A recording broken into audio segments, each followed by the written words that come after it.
Hey, everybody, welcome back to the Concealed Carry Podcast, episode dose for the day, number 2 for the day, but actually now episode 490. I thought Matthew and I had a good episode earlier today. You missed out. Yeah, what'd you talk about? What did we talk about? Just kidding. We talked about training during this ammo crisis.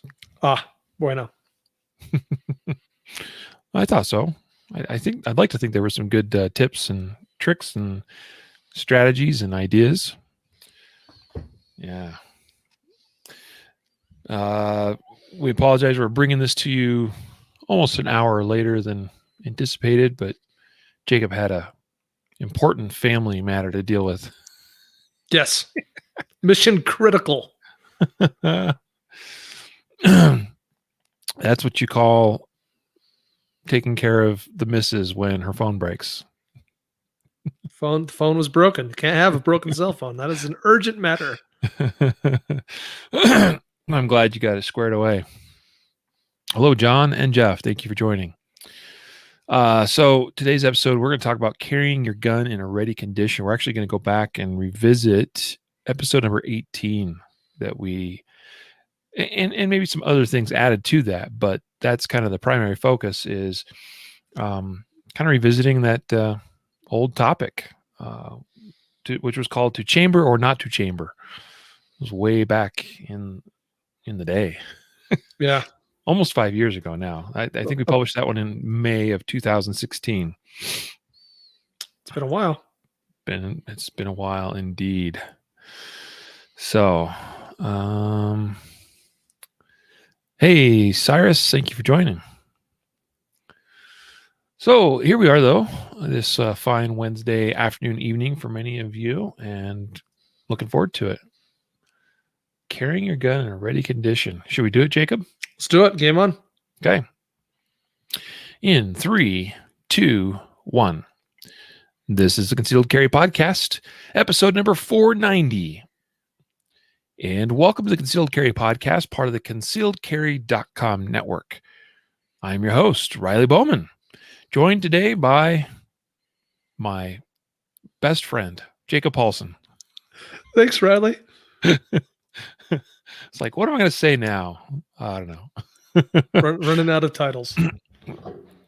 Hey, folks, we're pleased to be with you here today. We've got we got a full episode planned for you. And this one is going to start off by revisiting a topic that we've definitely touched on it here and there throughout the years, but we're going to rehash an old episode.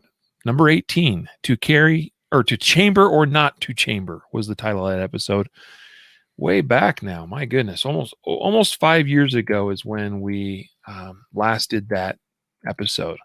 Hard to believe. And here we are almost 5 years later, 5 million episodes, almost 500 episodes. Quite a history. Would you think that our ideas surrounding this topic have changed in that time? I think my general opinion probably has not changed, but my understanding of why I feel the way I do is maybe much deeper. And my understanding of why some people disagree is probably also much deeper. Sure. Yeah, I agree with that.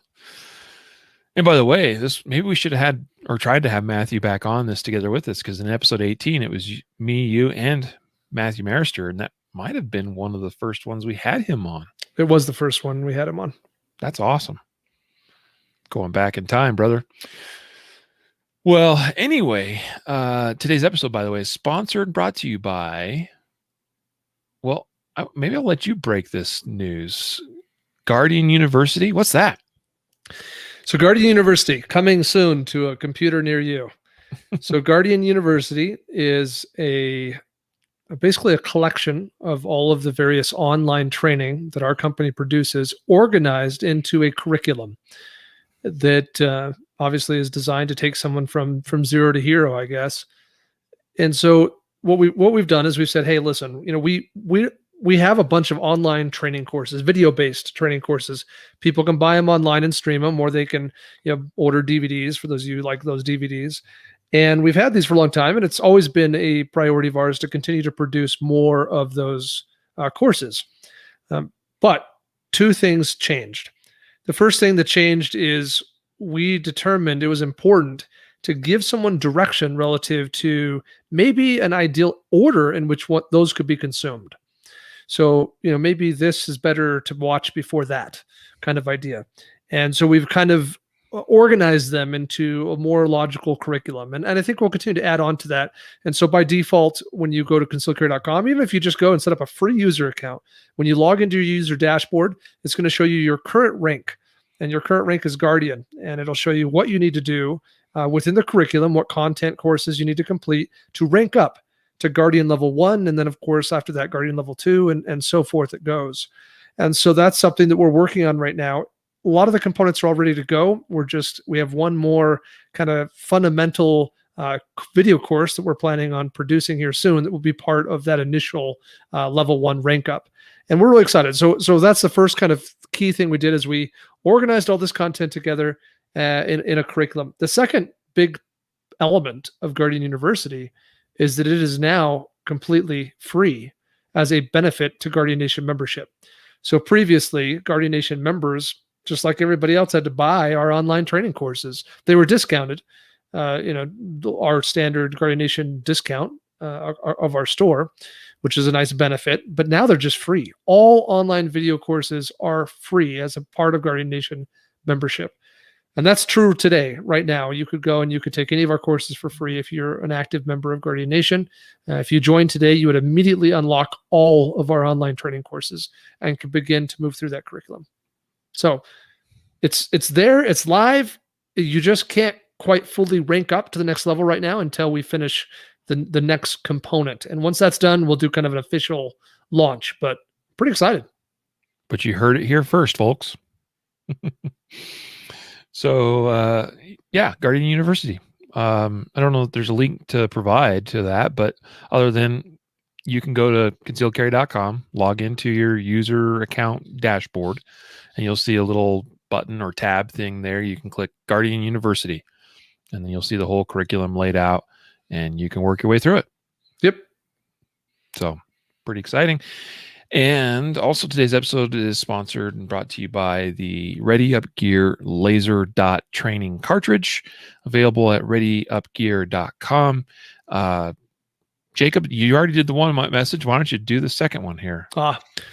The laser dot is a traditional ammunition replacement for dry fire training. It's inserted through the chamber of the gun into the barrel directly.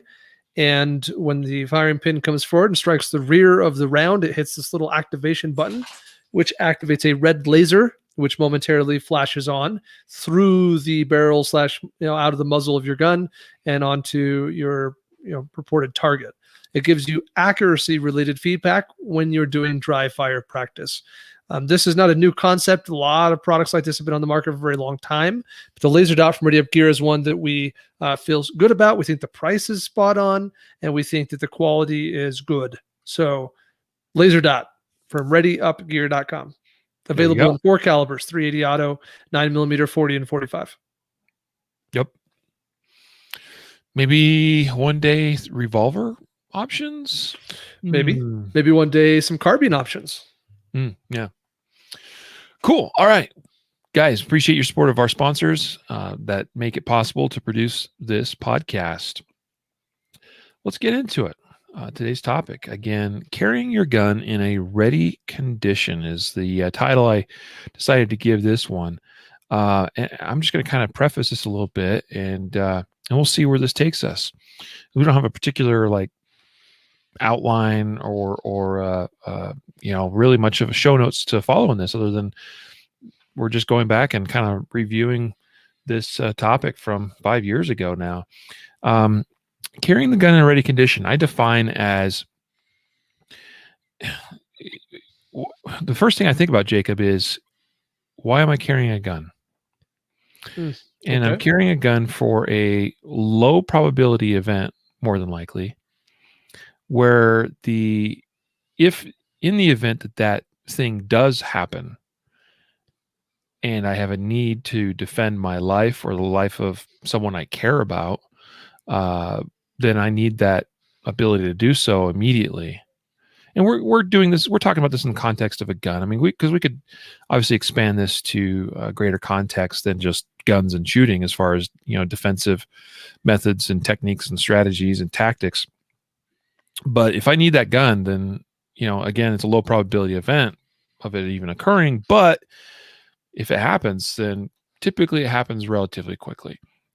So I want to be able to access, draw, and use my gun in whatever manner is necessary to solve that tactical problem as efficiently as possible. And so that's how I think of, carrying my gun in a ready condition, ready to use right now. Kind of my approach anyway. Yeah, I don't disagree, though I do think that time and speed are the most often cited justifications for the decision to carry the gun with a round in the chamber. And I think that they're certainly just one of many considerations, and arguably not the strongest of the arguments in favor of that decision. Care to elaborate? Okay. Yep. So I like where you're going. Yep. So here's the deal. To be clear and get it out of the way, Riley and I, on this one, we agree. We agree that it's a best practice to carry with the round in the chamber. And when I get asked by students or passerbys or whoever thinks that they should ask me, should I carry around in the chamber?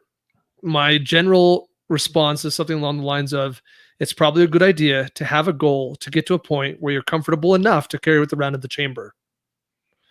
Because I don't think it's probably necessarily advisable for the newbie who has not mastered some basic habits relative to trigger finger discipline and other safety related protocols. And I do think that there's something to be said about kind of building up to something. So that's my clarity on my stance on the topic. But yeah, when it comes up, people you see it on Facebook all the time. Oh, should I carry it around in the chamber? Oh yeah, and boom, boom, boom, and the almost without fail, almost every single comment in favor of carrying it around in the chamber is they cite time. Oh, but yeah, because you're not going to have time to rack around into the chamber. And most of the people who argue in the opposite direction, I'm fine not carrying it around in the chamber because I'm pretty confident I'll have enough time, or because I practice and therefore I'm fast enough when I rack the round. So almost without question, it becomes an argument about time and speed. And while that's important, I think it's a limited view of the topic. But we can start by talking about time, because I read an article, this has been a long time ago now, and I think it was Guns and Ammo magazine. And it was basically doing some research on how much time really are we talking about? Like if we're taking someone who's pretty proficient at, or maybe we're taking a number of shooters, maybe it's 10. They had actual stats and research, and I just can't remember the details, but I'm pretty sure it was Guns and Ammo magazine about that. I'm about 95% sure. And they had, they said, hey, here's our baseline for draw time, draw to first shot for people who already have a round in the chamber. And then we're going to take some shooters who train and practice just, in the same way to rack a round into the chamber as they draw and present. And we're going to look at their draw to first shot times. And we're going to try and determine on average, how much slower is it really to rack around into the chamber. And I'll just, ruin it. I'll give you the spoiler of the article. The short of it was it's basically not any shorter. Like, is it slower? Yes, but to a degree that's almost inconsequential. Now, what's definitely true is that it's definitely slower on any given individual. That's the problem with research like that, is that it's not an apples to apples thing. We're grabbing these 10 shooters who train this way, and we're grabbing these 10 shooters who don't. And, are their skill levels comparable and all those, or do these guys train more? And all these things get really, really hard to determine. So I am confident that any given human, any given shooter, they're going to be faster to deploy the gun and get a shot on target if they don't have to rack around in the chamber. But I think that if we're being honest about how much faster, it's probably not as dramatic as we make it out to be. I think we're probably talking about half a second. I mean, to say it's going to take more than half a second to rack the slide and then deploy it, I think is probably, maybe for some shooters it's a second, but we're not talking 3 seconds. So does half a second matter? Totally. Does 1 second matter? For sure. Like, I'm not trying to downplay its value. I'm saying two things. One, it's not as big of a difference as we make it out to be, probably. And two, it's a limited scope view on the topic, if that's the only justification we have. So I recall reading the same article, and I was just trying to dig it up again. I do believe it was online there somewhere, and I was coming up short on locating it. What I recall about it was not so. I think you probably, and I could be wrong, but I'm fairly certain I remember thinking this very thing as I read it. I don't think it was that much of a study or research project. I actually don't even think it involved really anybody other than the author of the article testing, basically draw to first shot, chambered and draw to the first shot, where you had to, rack the slide and chamber That might be around. true. It might just been their best attempt at both or something. Yeah. And I do agree that I think the premise of the article or the conclusion was well, it's not that big of a difference, so why are we arguing over this this thing of this 0.2 seconds or 0.4 or whatever it was. And so my counter to that would be problem is we don't get to choose the circumstances of our gunfight, right? And so there's always this dilemma in firearms defense world of, like, how fast is fast enough, or how good is good enough, that kind of thing. Sure. And it's such a difficult question to answer, because in some circumstances, certain things are good enough, fast enough, whatever, accurate enough. But in others, they aren't. So the reality is that the world's a messy place, and we don't get to choose the circumstances of our gunfight. Hopefully we're able to avoid it in the first place, take certain steps or tactics to prevent it from going that far. But sometimes things do happen, unfortunately, and we have to respond. And even within that, there's variance, as far as it's totally conceivable and has happened, where there are gunfights that start spontaneously, where immediate action is required with no delay, right? Where speed is of the essence. And there's other circumstances where the good guy is able to sort of, within reasonable limits, pick the timing of his counterattack, which implies in a lot of instances something, a tactic more along the lines of like a surreptitious draw, right? Where some sort of distraction or delay in the exchange between you and the bad guy we're able to take advantage of that, create some time, some space, some distance, something that allows us to get prepared or get our hand even on the gun in some cases. And then it's all about, all right, now it's go time. And or even instances I've come across, in my studies, where a person was able to actually draw their gun out and surreptitiously just hold it at their side until it was, until they were ready to, all right, now it's go time. Now it's put the gun into the fight. So circumstances are always unique and different for every situation. So talking about the timepiece, you said, let's start there. And that, I think, is a great place to start. There's a lot of different schools of thought with this. I mean, varying degrees. And getting your gun put into the fight, right? Deploying that defensive tool. There's some schools of thought that, hey, if you can do it consistently in 2 seconds or less, you're probably in good shape. Others are more inclined to say 1.5 seconds is the standard. And then there are still others that say a second, is where you want to be as far as that draw to first shot time standard.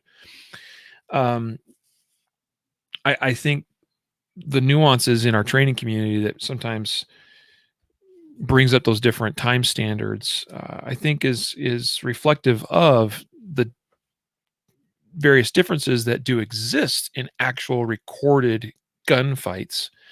I also think it's it exists because of people trying to create training standards that fit the audience that they're designed for. Right. So, Yeah, it's almost marketing to some degree. yeah, somewhat, but also just that, like, what's the reality for most people? And the reality is that most people aren't going to train and practice to the level that they could, to perform at some of those higher standards.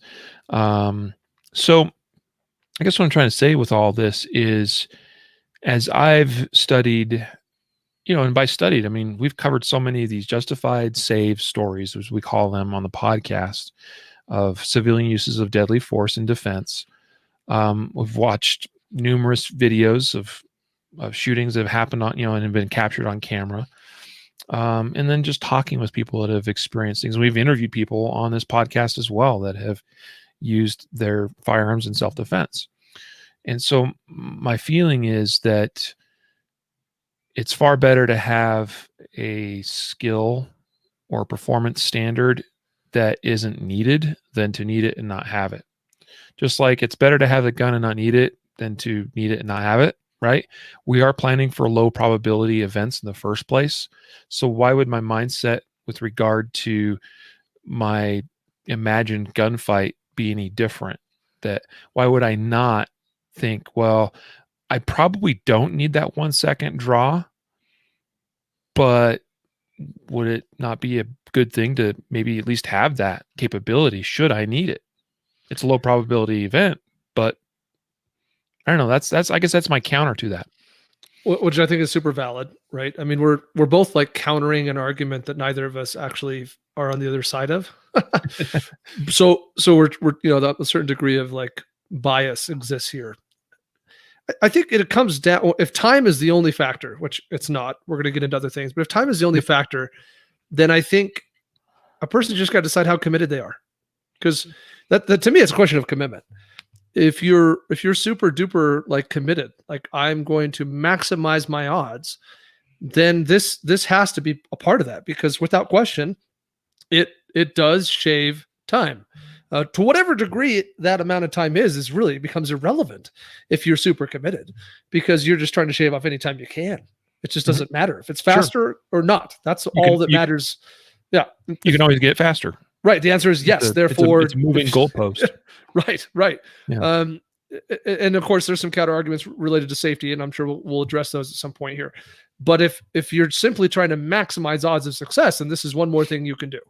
But we see plenty of people in our community who are not that committed. There's what I would call like the 80-20 people. Like 80% is enough, right? Like doing it 80% well is enough. Maybe my gun's not the best, or my holster's not the best, or my carry position's not the best, or I don't have a round in the chamber, or I don't practice, or I don't have a 2 second draw, or I haven't taken a class since my concealed carry class 7 years ago. These are the 80% concealed carriers who they think that just doing 80% is good enough. And some of you who are listening to this right now, you are among the 20%. So it's hard for you and me and for Riley to relate to the 80%ers. But we do have to just to remember this, just to say it out loud and be clear. The 80%ers are still doing about 80% more for themselves and for the people around them than all the people out there who aren't carrying around a gun. Right? So they're still in a much better place than the average adult population, but they're 80%ers, right? So what does that mean? It means that they're probably pretty well prepared for about 80% of circumstances. So that's not awesome. Like I don't want to be prepared for 80%. Versus,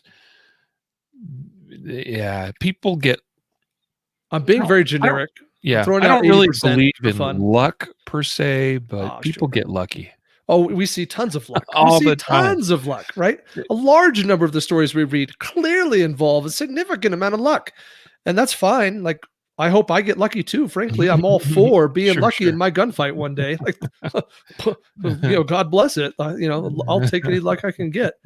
I'm just saying that it comes down to commitment. Because if you're committed, you don't want to be 80% prepared. You don't want to be able to win 80% of the fights. You want to maximize odds of success, right? You want to get as close to 100% as possible. Sure. And that means you're willing to do anything within reason anything that is safe, that maximizes odds of winning, you're willing to do that. Yeah. Well, this kind of gets us into an area where, we start separating the adults from the children, frankly, to put it in a direct way, meaning that some people carry a gun because the gun gives them security, right? It's their whoopee. It's there's not much more thought other than, hey, if I just carry this gun, I'm hey, cool, I've got my gun, I'm safe, like all is well now. There's not much thought more beyond that than that. And the truth is, as we know, and longtime listeners of the podcast should know and recognize that, no, there's quite a bit more to it than that in a lot of respects. And I guess I would say this: if you aren't if you're just carrying a gun because it's convenient to do so, and it gives you some feeling of reassurance by doing so, and that you don't have the time, well, you don't make the time. We always can, we can always decide what we want to do with our time, but you don't make the time nor care enough to really do much more beyond the most basic of requirements, meaning your state requires you to go to some state mandated 3 or 4 hour course to apply for and get a concealed carry permit, and you thus do that, and that's it. And you buy that gun, you strap it on your hip or stick it in your pocket or put it in your purse, and boom, that's it. That's it for you. Then you know what? It honestly doesn't really matter that much whether you carry chambered or not. Because for you, that's kind of, I mean, that's my feeling about it, is if that's where you are, and by the way, that's okay. I'm okay with, because that's on you. That's not on me, right? That's your choice, and that's where you want decisions, right? Right. But if what it is a magic talisman for you, a comforter, a whoopee, then chambered or not, guess it doesn't really matter, right? But my hope would be, Jacob, that, and I think this is probably more true of those folks that are listening to our podcast, because, hey, you're here. So obviously you're putting some effort into educating yourself and making yourself better in some way. Then we shouldn't ever, it's just my personal belief, but I think we should never settle for, mediocrity. Like, we should always be doing something in some way to move ourselves forward, to get a little bit better each day, to do something today that helps me be better tomorrow.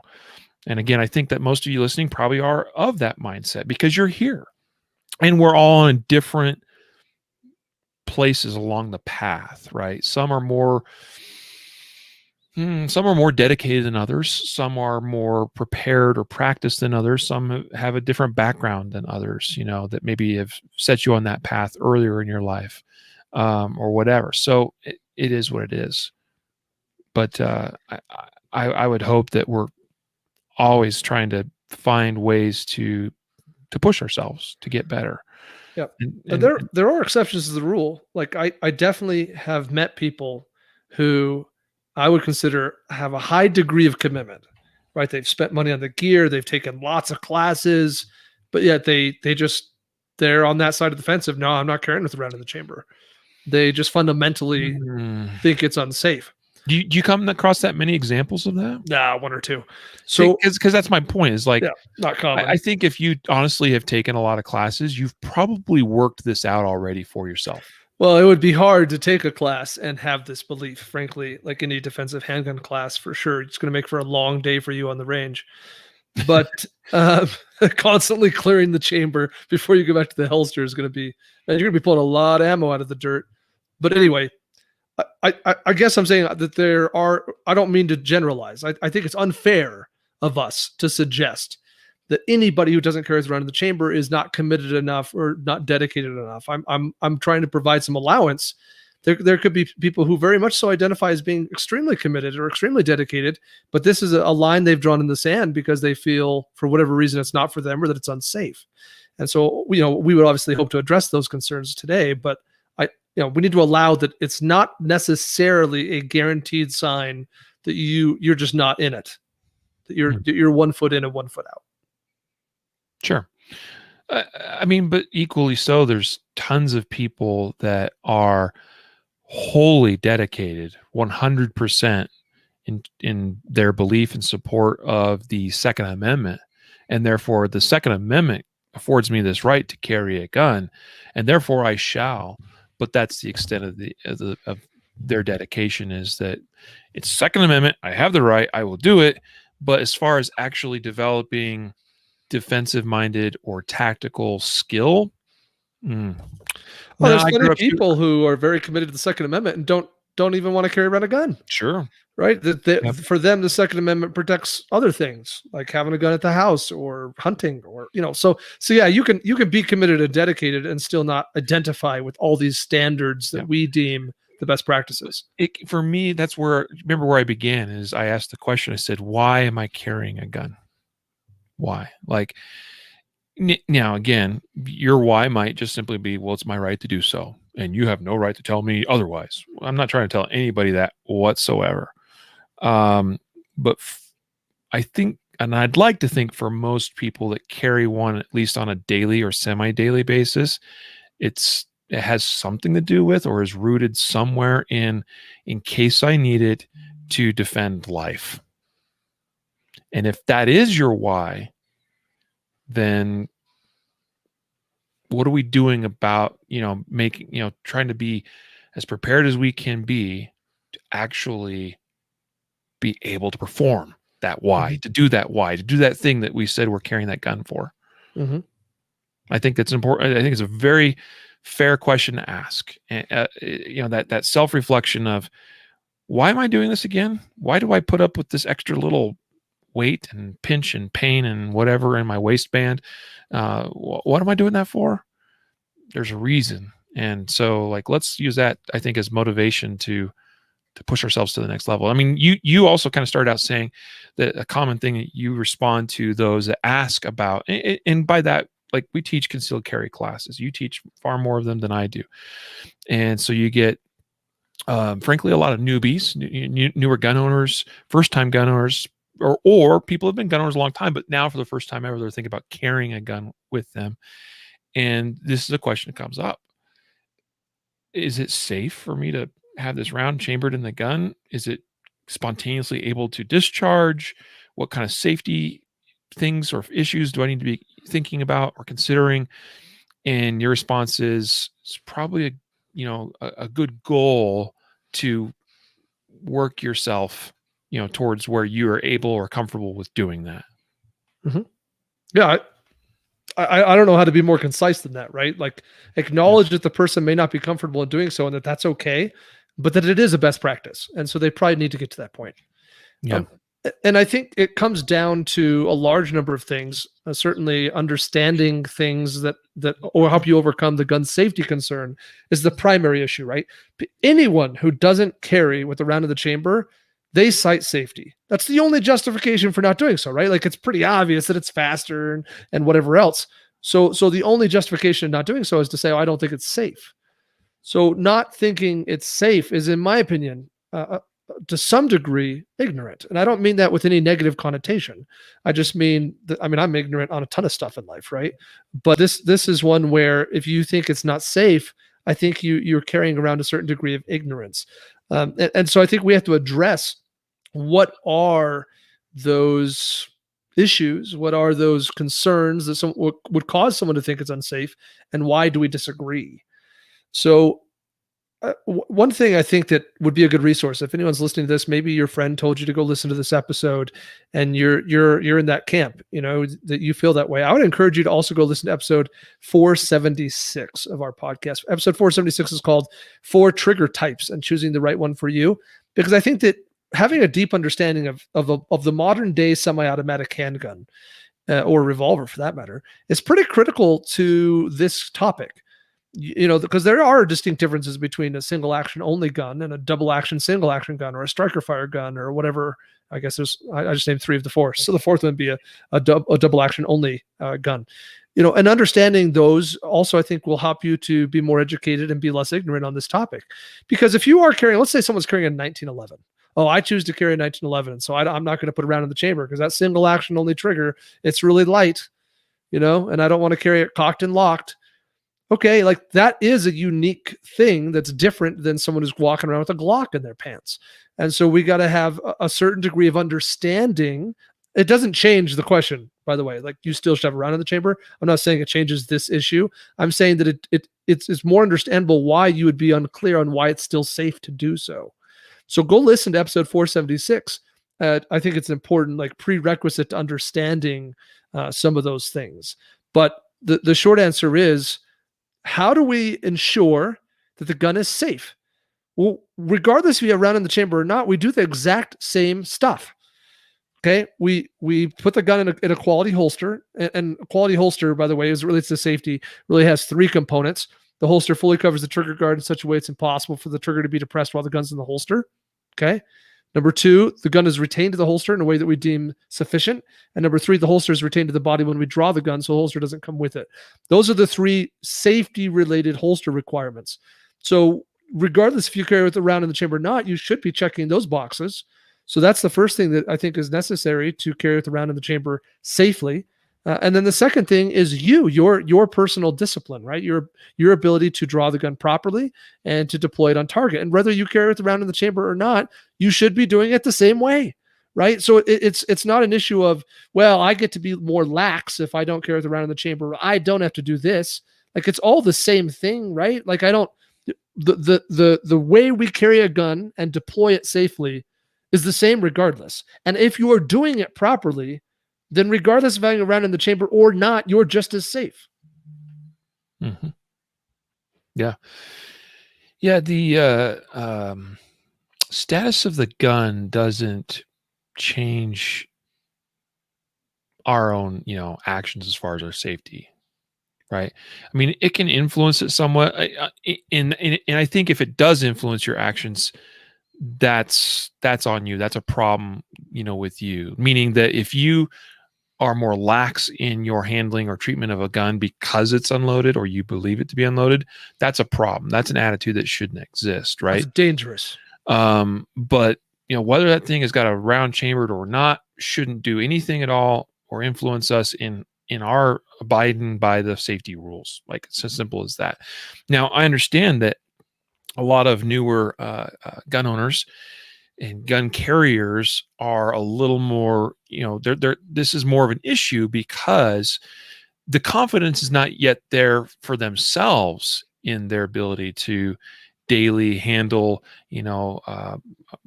holster put on your body, this gun in a holster, all that daily routine handling of the firearm that you are now carrying on your body.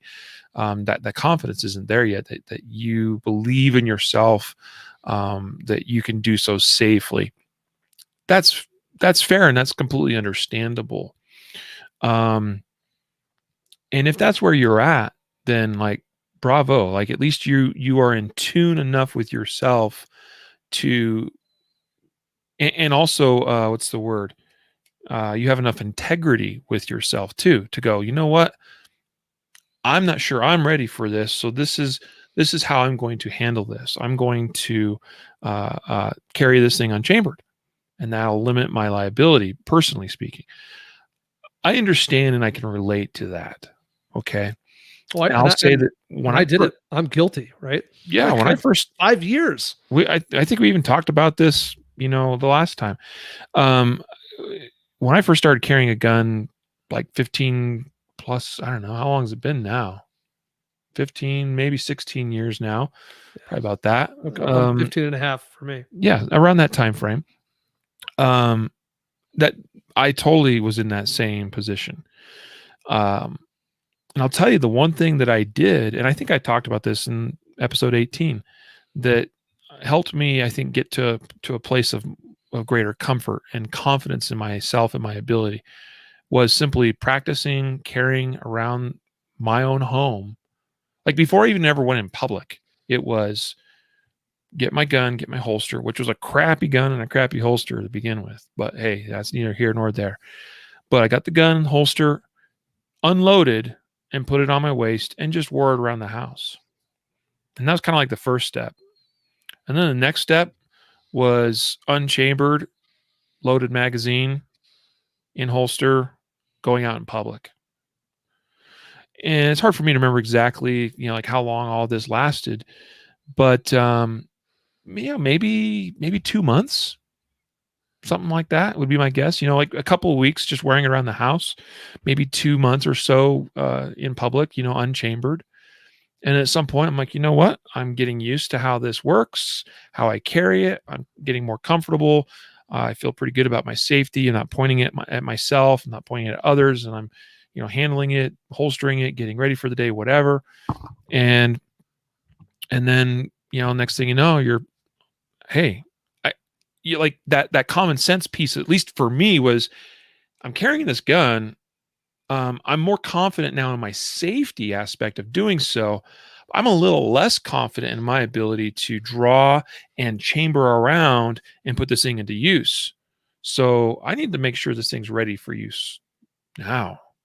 And I would say that fast forward now 15, 16 years, where my skill level is currently, I'm confident I could draw and chamber around very fast and put rounds on target faster than the average person can just draw and fire a gun that's ready to use. So why would I, why is this an issue? Well, because I still believe in being as efficient as possible. And I've said efficient since the beginning of this episode, because it's not only about time. As you were alluding to earlier, you said it's not just about time. And by efficiency, I'm using that in a very broad sense. I think people understand that time can be a difference maker. It is clearly, it's demonstrable. Like even with myself, if I was to draw and rack, I haven't tested or timed it in a while. I should do it the next time I go to the range just to see. But I'm confident that I'm at least a quarter second, if not more, slower drawing and chambering than just drawing and shooting. Sure. A quarter second could be substantial. And I have a high degree of gun handling, skill. Yeah, sure. So yeah, like that quarter second, like that's a quarter second you can never get back, right? The shot timer in a gunfight is like final. You have the rest of your life to solve that tactical problem. And that the rest of your life might be a second, it might be 2 seconds. So, figure that out. So time is of the essence in my world. But as you said, it is not the only factor. So what's some other factors as to why chambering or excuse me, not chambering is not the best approach? It limits your ability to deploy the gun when you're limited to just one hand. So this is another critical one for me. A situation for me might be I'm holding a child, I'm holding back a child, I'm any number of things. Maybe I'm injured, but probably less likely to be injured at the beginning of the fight. But for whatever reason, I am down to one arm that's available for action. So drawing that gun and racking that slide, not that it can't be done. Like all the naysayers, like I know, I have also been taught and trained and practiced racking the slide one-handed off a belt or some other object or whatever else. But now that quarter second just got a lot more significant. It's not a quarter second anymore if I got to turn that gun around and rack it off my belt. So that's another one that's pretty significant for me, is that deploying that gun one-handed, that can be done with the round in the chamber. It's not that big of a deal. I can get the gun into the fight pretty efficiently. But if I have to rack a round and I don't have a second hand available to do it, now that complicates things. Mm-hmm. Yeah. And there's so many situations we can dream up or imagine regarding that. Everywhere from you're entangled in a fight to hands on. Your arm has been injured in some way. Like the fight already started, you were behind the power curve on it. You've already sustained an injury. That other arm, hand, whatever, is not as effective as it could be or should be. I'm reminded of a officer involved shooting. I remember seeing the video of, this is going back a ways, but right almost in the beginning of the fight, he took a round to his fingers, and like his trigger finger basically couldn't work anymore. Right, and he had to. It took him a minute of like I mean, not a minute, but there was definitely a moment where it's like, why is this not working? Oh snap! I've been hit, and he had to adjust. I think he ended up pulling the trigger with his middle finger. He did honestly remarkably well in that adjustment, but just realize that something can happen very quickly early on in the fight. Takes one of your appendages, your arm, whatever, out of that fight. It could be dealing with, like you're in a public place with your family, you got a child, you're holding a child, you've got, other things. Maybe you're trying to navigate your way through doorways, doors, cars, vehicles, etc. But another one that really comes to mind, Jacob, is that, crap, I just lost it. I had it. I was working Another reason you might be this. one-handed, or another reason you should have a round in the chamber. Yeah, one-handed. Was Well, I think for me, a very likely one is just that I might be using my other arm to shield myself, from someone who's trying to punch me, hit me, swing a bat at me. Yeah, that's any what I number of things said about being entangled, in a fight. Hands on. Going back to the kind of surreptitious draw, right? There are definitely tactical environments and situations, and I've seen them captured on camera, right, where the situation called for you basically doing the draw one-handed, and when it's time to actually put that into the fight to get that gun out there, like it would do nothing other than to hold you back from that tactical, from actually gaining advantage from that tactical advantage, right? Like you can draw the gun one-handed, you can get it ready to go, you're ready to rock and roll, and it's like, ooh, let's go now. But now actually means, well, in like a quarter to a half second, because I gotta, do this other thing to rack it. Yeah, and you can't surreptitiously rack the slide. Exactly. That's pretty challenging. Yeah. So, and again, those situations are somewhat rare, but we do see them. I mean, John Correa has covered them at the Ask channel multiple times. So, yeah, there's a whole multitude of reasons why you might not have both hands available to you, at least the way you think you would. Sure. Here's another one. Ammo capacity. Ammo capacity, yeah. So becomes more of an issue the smaller the gun or the capacity, right? So, let's just use an example. Let's say someone's carrying around a shield, not the new fancy one that was just announced, but like your traditional shield. I was thinking like the original Glock 40. Well, I guess it still is original, but the Glock 43. Yeah. Right? So six or 7, right?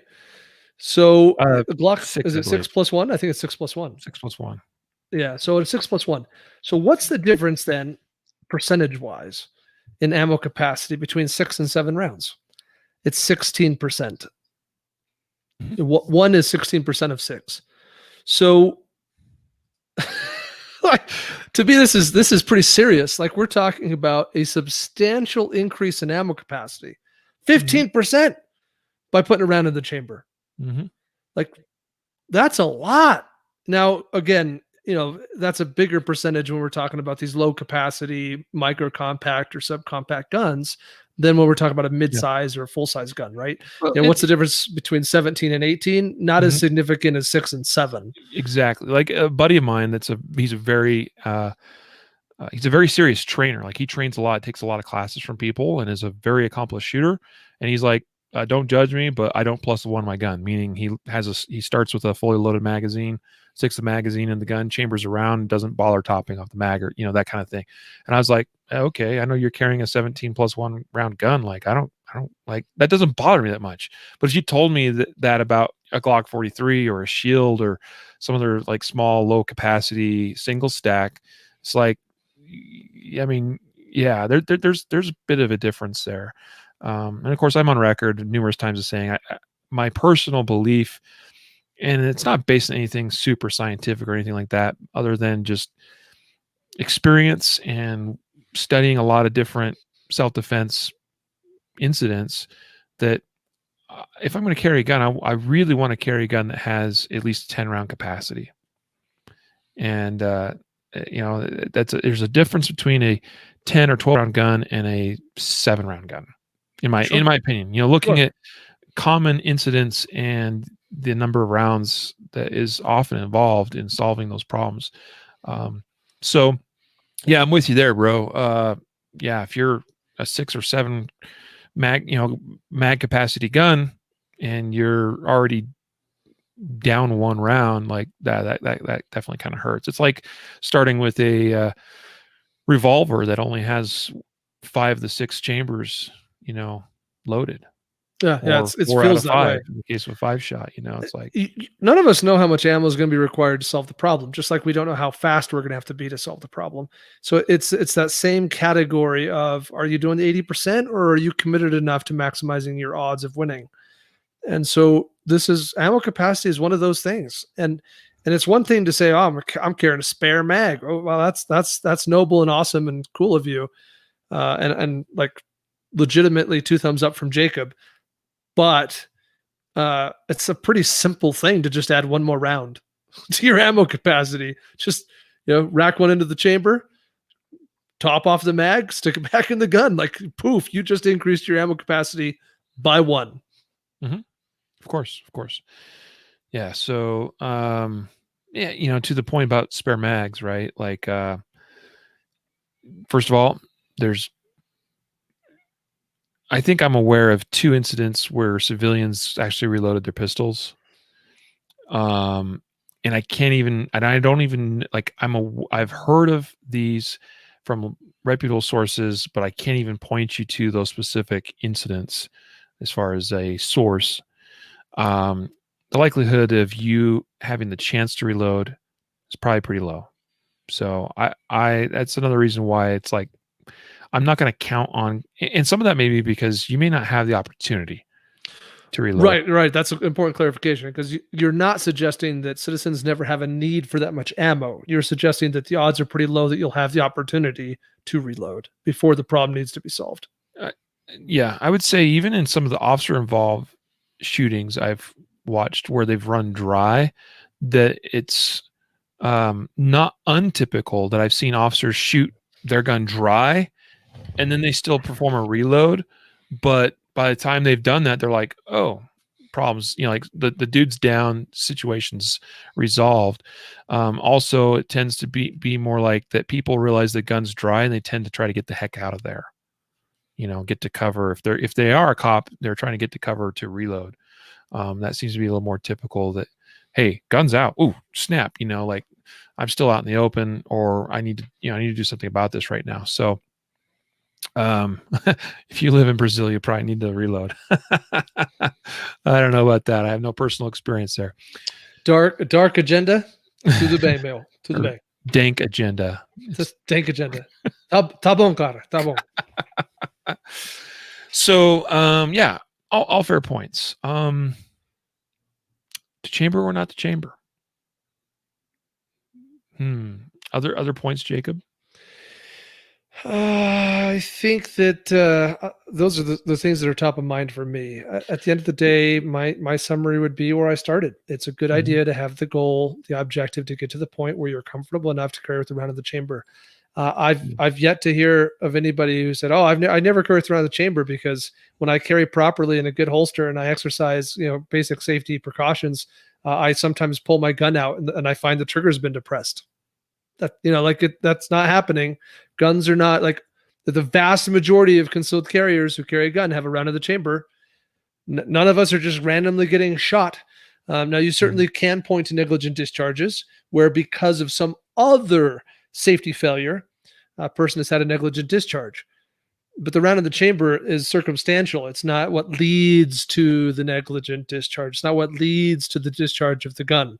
It's some other safety failure. And we're not talking about complicated, difficult safety procedures to be followed. We're talking about some basic, simple requirements that constitute a quality holster. Then we're talking about some basic, simple, required anyway for safe gun handling, handling skills. So this is not a question about safety. This is, if you are safe with the gun and you have good, safe gear, then that box needs to be checked. And you need to move forward and make yourself that much better prepared by putting a round in the chamber of the gun. Yeah. Now, the one other thing that I think we said we were going to touch on, but we haven't yet, would be um, having to deal with safeties, right? Mm. Carrying your gun in a ready condition. So the idea or the topic of manual safeties is really what we mean there, because there's passive safeties or safeties that are built into the gun that, as a part of normal operation of that gun, are automatically, deactivated or whatever. But what we mean here is the idea of a active or manual safety that you have to manual, like, that's the idea, right? You've got to make that decision and perform the action of typically it's a sweeping motion, right? Of sweeping with your thumb or something up or down a safety somewhere to be able to use that gun. And so I would just touch on this and say that at one time, and maybe even, I don't recall, but I don't even know if we touched on it in episode 18, 5 years ago now, but at one time I was pretty anti manual safety. And it's still not my preference for, the guns that I carry primarily, although it's become more of a consideration for me since I started carrying appendix, right? And it's something I've thought about. So there's devices like the striker control device that's made for Glocks that gives you that ability. And the concept here is that we're really concerned primarily with holstering the gun. And the idea, not that we make a mistake, although it's possible, but I don't worry. I mean, I don't want to sound complacent or anything like that, but I mean, my firearm safety, as far as that finger being off the trigger when I'm drawing or reholstering or whatever, is pretty consistent, right? So I don't worry about that so much as I worry maybe a little bit more about the possibility of other objects or clothing or things getting in the way of the trigger when I'm handling the gun, reholstering especially, right? And so that's where I've kind of thought maybe a manual safety wouldn't be a bad idea in that regard, just for that extra layer of, it's for the unpredictable, the less controllable circumstances. Now, there's a lot of things I can do, as far as like looking before I reholster, the quality of the holster I'm using, even reholstering technique. There's a lot of things that I can do that reduce and mitigate the risk of holstering, particularly in that appendix position, and avoiding that possibility of that gun being, or the trigger being depressed at some point. But a safety would just give that extra layer of reassurance and confidence that, I still want to follow all the same safety protocols as it relates to handling and holstering that gun. But in the event that something just goes awry, because stuff happens, frankly, it's life. Having that manual safety might not be a bad idea. So that's kind of how I've evolved a little bit on the thinking of that. I'm still of the belief that I prefer a firearm that is, quote unquote, ready for use, meaning just grab it and use it, right? Don't have to really put a lot of other thought or things into it. And that's definitely how I've thought for a long time. However, I'm a lot more open to the idea of manual safeties, and I have no problem with people that choose to use manual safeties. Partly from, I've gained more experience in the last 5 years or so with running rifles, particularly, a patrol rifle or a carbine rifle, an AR. And, we don't really give people any grief about swiping on and off your safety on your AR. Like, it's just part of the manual of operations. It's not a big deal. And you train it to a level where you don't even think about it. You just do it. It's part of, it's just, hey, up on target, safety off, finger on trigger, ready to go, right? Coming off target, finger straight, safety back on. Like, you don't even think about it. It's not a big deal. And the same is true of a manual safety on a handgun. But that's the key. Like, it's got to be something that you practice and that you train that becomes a subconscious automated level of performance. One distinction between the carbine and handgun I think is important is that the safety mechanism on a carbine is not somewhere where it's probably going to be accidentally bumped on or off. And that's that's different. not true at all. I don't have that issue. On a rifle? I've never picked up a rifle and accidentally bumped the safety on or off. I got DQ'd at a 3-gun match. It's my one DQ I've ever had in a match. And it didn't happen in the match. It happened in a shoot-off. When I reached for the rifle and my hand hit the grip of the rifle, my thumb just is, talk about just crap happening. It's perfect storm. And the thumb just happened to manage to hit that safety, and my finger basically brushed the trigger, which was a nicer, it was a pretty light trigger, and it fired like 6 feet in front of the barrel I was picking up. Like it was as I was picking that up, bam, and I was like, oh snap, I'm done. So yes, but it's definitely an issue, Jacob, where if you have a slung carbine, you could absolutely catch that safety on things. That's It does fair. happen. Maybe not commonly, but it can, and it sometimes does happen, and knock that safety off. So it's something. That's fair. Just to point that out. Yeah, maybe not a fair comparison, but I guess what I have experience in doing is accidentally turning safeties on in handguns. Generally, this is not a gun that I own, right? Like I don't.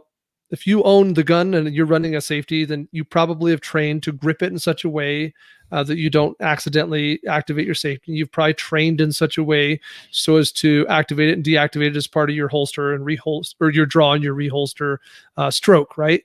But I've been on the range with students who have accidentally engaged their own safety on their own gun during the course of fire, or during the course of the draw and deploy, or whatever, at some point unexpected, when they thought the safety was disengaged and they've gone to fire, like, what's wrong with my gun? Your safety's on.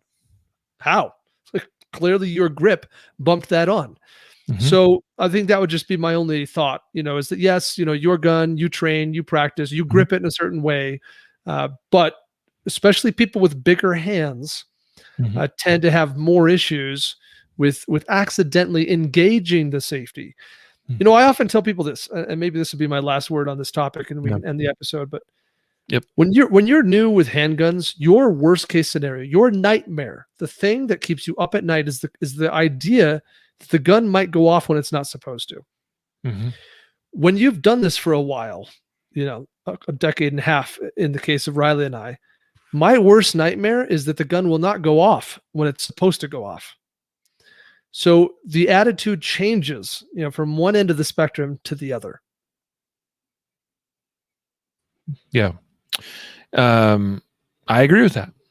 And to your point on the pistol safeties, if your gun comes with a safety on it, then you should use it. Like I've talked to people that had a manual safety on their pistol, and they're like, well, but I don't use it because like inherently they know that pistol is available in models with and without safeties, and for whatever reason, the safety equipped one was the one that was available that they could buy at the time, and then they know that they're familiar enough with the gun to know that there's a trigger safety, there's a striker block safety, there's these other safeties that still makes the gun safe even if they're not using the manual safety. But if it comes with one, you should train to use it, because there is that possibility even while you're carrying the gun, or just, I don't know, crazy stuff happens and you end up with a safety on and you're not training to take it off every time you draw that gun or use that gun.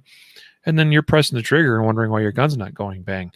And the same is true. Like your example is kind of more, talking about during a string of fire, something about the way you're shooting the gun, gripping the gun, holding the gun, maybe bumping the safety on. So that's where you want to be practicing and using technique with respect to your grip and your gun, and the size and shape and everything of your hands to ensure that we don't have those kind of problems. Just like I don't want to have my support hand bumping my slide stop up during firing, like I discovered once with a Glock after I thought I'd try a little bit of an extended slide stop, to make it a little bit easier to do certain things with that gun. Well, it did, and it also made it easier to accidentally bump that slide stop up and get a slide lock back condition that I interpreted as my gun's out of ammo. I've shot everything. Time to reload. Come to find out, there's a magazine with 10 rounds still on the ground. That's a problem. So it goes to the training, the practice, the technique, everything that we do. It all applies, even in situations like what we're talking about here today. So, push yourself, guys. Don't settle for less.